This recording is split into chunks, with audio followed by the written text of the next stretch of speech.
Hey guys, Doc here.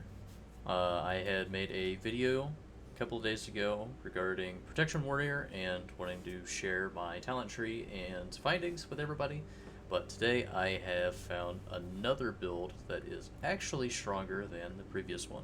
So I will do a quick showcase, pulling a lot of mobs, and going over why you might want to play this build. So with pure protection, the main benefit that it has is that it's very versatile and it does good single target damage. However, whenever it comes to a lot of mobs, it can kind of struggle, especially whenever its only ways of doing AoE damage are Thunderclap, Cleave, and Revenge every 5 seconds. Having long cooldowns makes it a little difficult making sure that you are maintaining aggro and doing a lot of DPS as a tank, because doing damage is how you maintain your threat. So, quickly looking at the prot tree, we can actually look at this talent calculator real quick, and we can look at just the protection tree. The main benefit with this is that it's able to spec into Devastate. Most of the time, you only have to be in defensive stance, so you can charge and intercept while you're in defensive stance and while you are in combat. But whenever you do not have a revenge proc, you can spam your Devastate, get Sunder Armors on the guy, you're doing damage every global, and all of your abilities are very cheap through Focused Rage, Puncture, and other rage reducing talents like Improved Thunderclap. But the main downside of this is that once you get to big packs, especially in dungeons, whenever you are doing dungeon cleave, like ramps, and you're pulling 6+ mobs, it becomes a little scary, and you might not have the DPS to be able to keep up with it, and not only maintain threat, but kill the pack before it kills you, especially whenever you're thinking about your healer's mana. So, through one talent in the arms tree called Unrelenting Assault, I'll actually look at this in game so we can see it maxed out. There is a talent that reduces the cooldown of Revenge by 4 seconds once you put 2 points into it. It's very deep into the arms tree, and is a little perplexing why you might want to go so deep into arms and still be a tank. But the main reason is that if you look at the protection tree, everything past Improved Revenge is either reduction to big cooldowns like Improved Disciplines, or marginal defensive bonuses like Improved Defensive Stance. But the rest is just damage or various utility. So Puncture, effectively a damage talent as you're reducing the rage of your Devastate. Focused Rage, reducing the cost of your abilities, means that you can spam more abilities. One-handed weapon specialization and even Improved Defensive Stance both give you 10% more damage. These two talents give you crit and also cause your shield slam to be more usable. Damage shield, you're doing damage. Shockwave, it's more damage. So looking at all this, it's like it's all damage talents minus a few of them up here. So if we're speccing into all of these damage talents, we might as well go into a damage tree. And that is that's the main crux of wanting to do a build like this. So, looking at the full build, let's spec out of this real quick. Something to note is that this build is not really accessible until minimum level 58. And the reason for that is you need to get all the way down into the arms tree, 37 points, to be able to get 2 of 2 Unrelenting Assault, and then you get 12 points into the protection tree to get 2 of 2 Improved Revenge.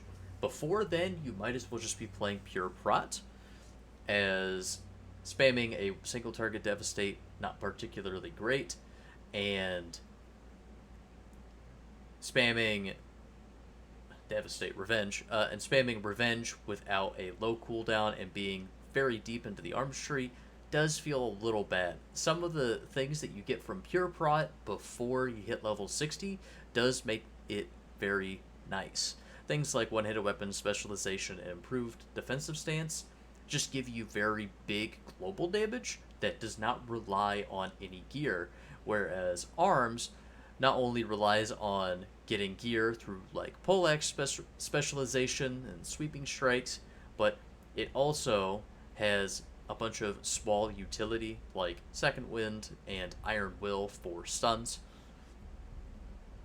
And it also relies on your weapon damage through Mortal Strike. So once you are at least level 58, you can go this tree, and once you're level 60, it will feel pretty comfortable because you will have 2 of 2 shield mastery. So once you are level 60 and you are playing this build and you're looking to where to put your points next, as we are putting points into deep wounds and scaling crit through poleaxe specialization and impale, getting free crit wherever we can is very good. So taking something like cruelty for generic crit will be good later, but right now we have a very easy way of getting 15% crit on our Thunderclap through Incite.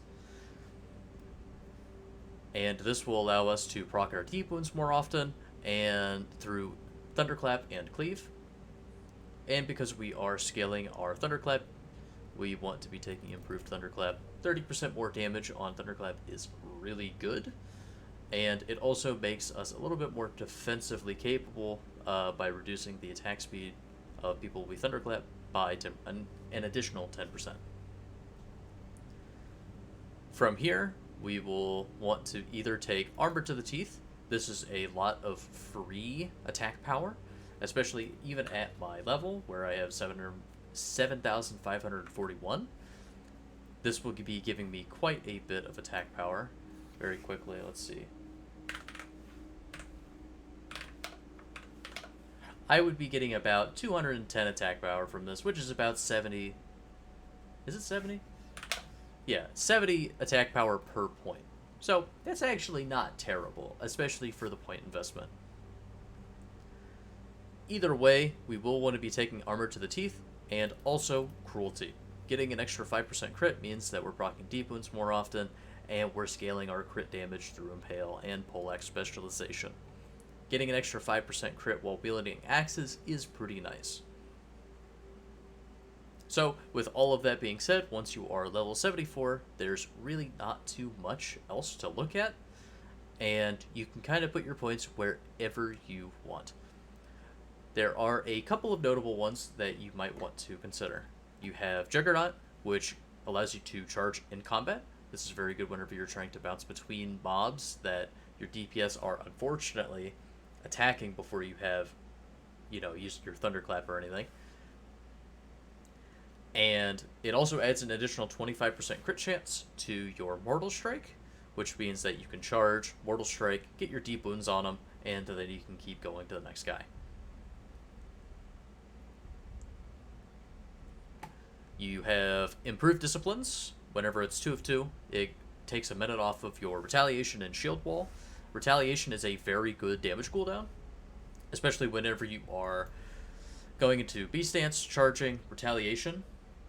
You can then pop Sweeping Strikes, go back to defensive stance, and then you can start spamming your Revenge. You're getting free white hits from your Retaliation, and you are also getting good cleaves through your Revenge. So you are really popping off whenever you are using both of these cooldowns. And reducing Shield Wall's cooldown by 1 minute means that you can be more fast and loose with it. It being on a 4-minute cooldown means that you can pop it about every 4 packs if you'd like. Especially if you want to do like Giga Pulls, you pull like 3+ packs together, pop your Shield Wall, pop your Shield Block, and then you're just spamming Revenge until the pack dies. Especially once you are in the later Wrath of the Lich King dungeons, having a shorter cooldown on your Improved Disciplines or on your Shield Wall and Recklessness, not too bad of an idea. From here, you can put the rest of your points into toughness, or if there's something else in a different tree that kind of piques your interest, it's not... These last 3 points are not that important, truthfully. So, taking something like Last Stand for an extra 30% life whenever you're about to die is pretty good. Using this at the start of a pull is pretty bad, so it has questionable usefulness and requires a little bit of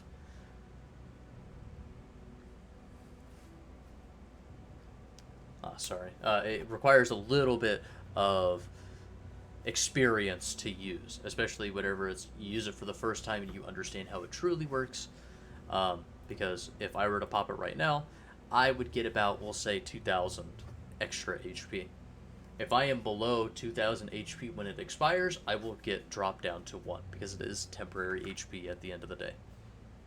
So, you can take something like Last Stand, it does help in a pinch, and then rest of the points into toughness, truthfully.